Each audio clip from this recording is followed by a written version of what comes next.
मध्य प्रदेश सरकार के मंत्रिमंडल के शपथ ग्रहण के साथ ही चर्चाओं का दौर भी शुरू हो गया है। भाजपा और कांग्रेस दोनों की ही सरकारों में अपना दबदबा कायम रखने वाले ग्वालियर चंबल अंचल का कद अब नई सरकार में घट सा गया है। नई सरकार में अंचल से सिर्फ 4 विधायकों को मंत्री बनाया गया है। अकेले ग्वालियर जिले की बात करें तो पिछली बार की तरह इस बार भी यहां से 2 मंत्री बनाए गए हैं, जिनमें प्रद्युम्न सिंह तोमर और नारायण सिंह कुशवाहा शामिल हैं। तो वहीं भिंड से राकेश शुक्ला और मुरैना से ऐदल सिंह कंसाना को मंत्री बनाया गया है। ऐसे में ग्वालियर चंबल अंचल का दबदबा कहीं न कहीं कम होता नजर आ रहा है। अगर 2018 के विधानसभा चुनाव की बात करें तो कांग्रेस की सरकार में ग्वालियर चंबल संभाग से 6 मंत्री बनाए गए थे।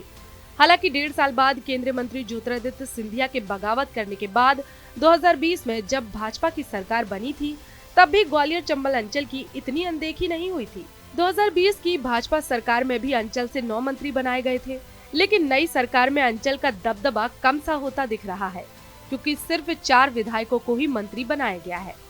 ऐसे में अब कांग्रेस भी भाजपा पर हमलावर है और कह रही है कि मालवा निमाड़ ने इस बार चंबल की तुलना में बाजी मार ली है।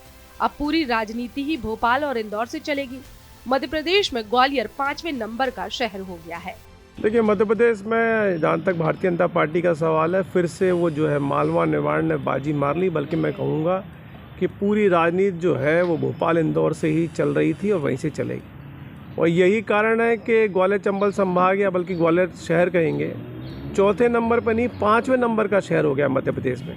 अब ये भारतीय जनता पार्टी के नेताओं को देखना है। यहाँ जो बड़े बड़े नेता हैं, वो नरेंद्र सिंह तोमर हों, ज्योतिरादित्य सिंधिया हों, जो अपने आप को बड़ा लीडर बताते हैं, उनकी ड्यूटी बनती है कि ग्वालियर चंबल संभाग को समूचा अवसर मिले और कम से कम विकास के भी समूचे अवसर मिले।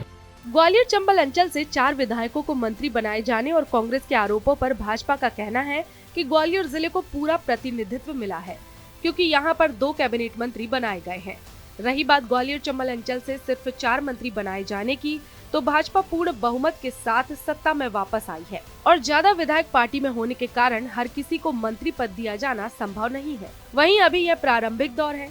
ऐसे में पार्टी आने वाले समय में इन सब बातों को संतुलित करेगी और अन्य विधायकों को भी मौका जरूर देगी। ऐसा नहीं है, इस बार एक तो मध्य प्रदेश में ज़्यादा संख्या में विधायक बने हैं भाजपा के, तो सभी का प्रतिनिधित्व हो, उस हिसाब से पार्टी विचार करती है। और अभी तो जो प्रारंभिक बात है, आने वाले समय में जे भी संतुलन, इसका भी ख्याल करते हुए और लोगों को भी अवसर पार्टी देगी। परंतु विशेष रूप से मैं ग्वालियर की बात करूंगा तो ग्वालियर को तो उचित और बल्कि ज़्यादा प्रतिनिधित्व हमको दिया और हम सौभाग्यशाली हैं। बहरहाल ग्वालियर चंबल अंचल का दबदबा मंत्रिमंडल में कम हुआ है, क्योंकि नरेंद्र सिंह तोमर के विधानसभा चुनाव लड़ने के बाद विधानसभा अध्यक्ष बनाए जाने पर केंद्र सरकार में भी अंचल का प्रतिनिधित्व घटा है। तो वहीं अंचल में केंद्रीय मंत्री ज्योतिरादित्य सिंधिया के समर्थक मंत्रियों की संख्या भी कम हुई है। सिंधिया के समर्थक मंत्री रहे ओपीएस भदौरिया को इस बार टिकट नहीं मिला, तो वहीं इमरती देवी और महेंद्र सिसोदिया चुनाव हार गए। बृजेंद्र सिंह चुनाव जीते, लेकिन वे मंत्री नहीं बन पाए। ऐसे में अब अंचल की ताकत प्रदेश में कम होती नजर आ रही है। ग्वालियर से TV9 के लिए धर्मेंद्र शर्मा की रिपोर्ट।